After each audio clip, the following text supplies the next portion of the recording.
What's going on, guys? Brian here. Welcome back to Saltfish TV. If you're a returning subscriber and if you're new, consider hitting that subscribe button and giving me the like button even though you haven't even watched this video yet. And this video is all about building a macroalgae tank. Let's go. Okay guys, just like with any other reef tank or aquarium, the first thing first is you want a strong foundation. So I went ahead and went to Walmart, seen what they got, and I chose the cubicle, and here is the spot where I'm planning on putting it. I feel like it's gonna be a perfect fit right over here, and that way it'll give me another incentive to actually clean up this corner instead of just keep piling crap up in here and make it look nice. So this is our second go around for a water test, a leak test. The first one didn't go so well. I was soaking it in vinegar water to clean it out, and turns out there was a nice crack at the bottom. You're probably wondering about this, the black bottom and why it's there. It's actually what I used in the 40-gallon breeder for the sump build. It's the Aquarium safe sealant. So this tank is a nice little 5-gallon tank, maybe 5.5. I think it's going to be a really nice tank overall for what we're going to do. So on the bottom, I actually sealed this first with Flex Seal liquid, which is actually water safe once cured.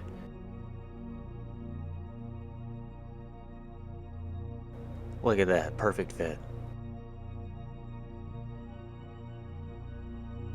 Moving on to the equipment that I chose.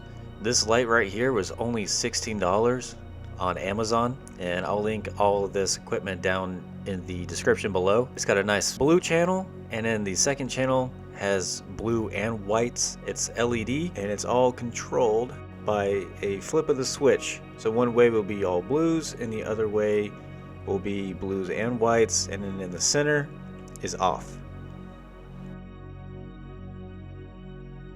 So I decided on this tank that I'm gonna just use a Wavemaker, and I wanted something slim, slender, and sleek. So I went with the Higer Mini Wavemaker. It's got a nice low profile. Here it is with all the equipment installed. So with this build, I'm not going to run a hang-on filter or anything. What I'm gonna rely on is biological filtration and the Wavemaker. This light actually exceeded my expectations, and it's a lot brighter than I thought, which is good. It's a nice light for cheap.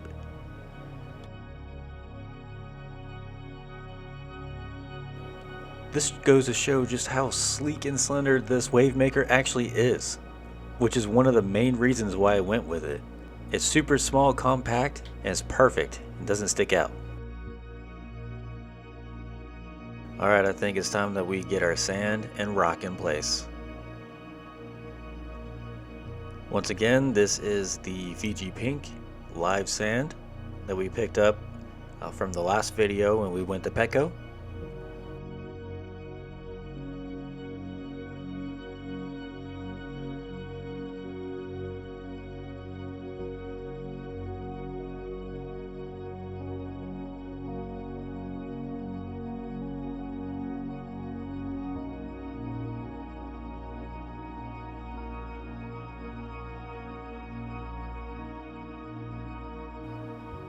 So right here I'm making a nice mound for our 2 red mangroves. This way the roots can have a place to spread out, and they can actually stand up there.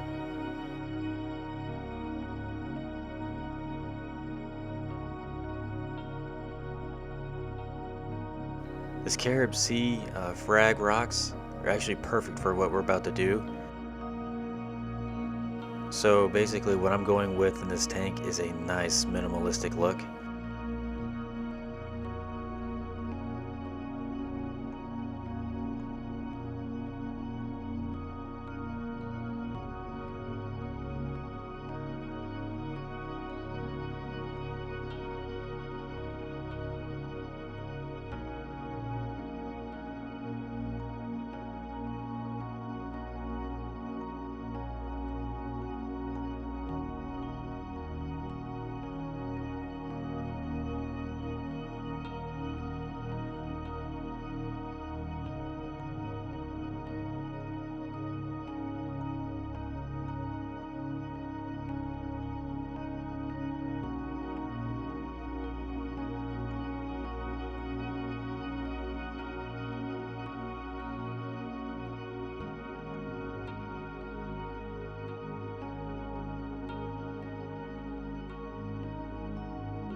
There we have it, she's full. This is directly after putting our water in. And now, what you're seeing is 24 hours after adding everything.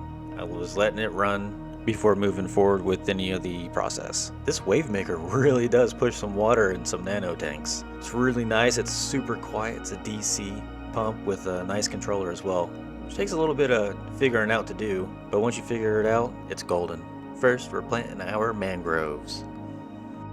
So when planting these mangroves, the roots kind of get squirrely on you, so what you want to do is kind of group them together and push them down into the sand. Or ultimately, I think would be a better solution is to put them in the tank first and then the sand around them. So I picked up these mangroves and all of the algae from Algae Barn, and these are some really nice examples of mangroves. Like, I've seen people that get mangroves in and they don't even have leaves. These are nice.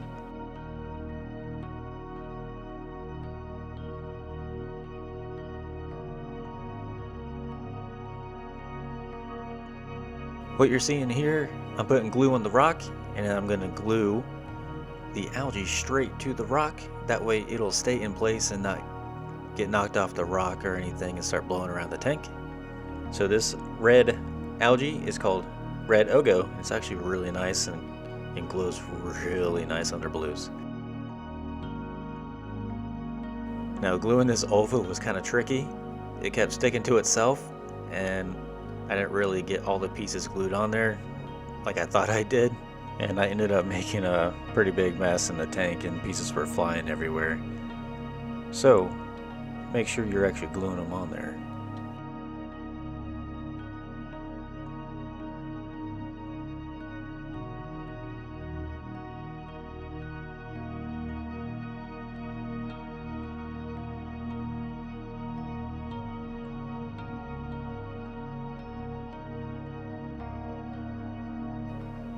What I recommend is get some strands out, lay them out, put some dabs of super glue on the rock, and then just press them on there to seal them or glue them in place. It's kind of tricky, it's a little slimy. And voila, there we have it.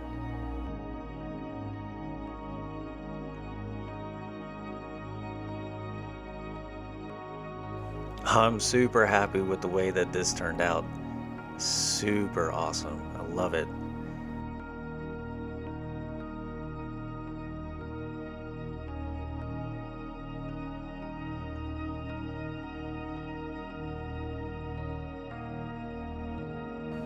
I think next, get a couple more types of algae. I know blue hypnea would be awesome right here in this spot.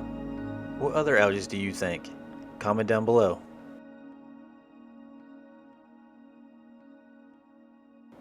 It's just so bright under the blues, it's beautiful.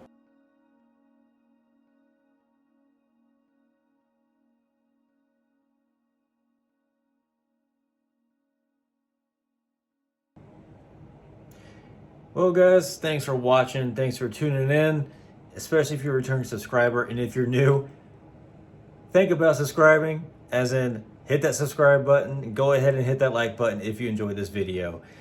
This video goes to show that you don't have to put too much thought into making a macroalgae tank. They can be super simple, like what I have. That simple 5-gallon turned into a macroalgae tank, which is going to be really cool, and I can't wait for it to grow out. I just can't wait, man. So if you enjoyed this video, think about sticking around. Check out some other videos while you're here at the end screen. Saltfish TV. Ow.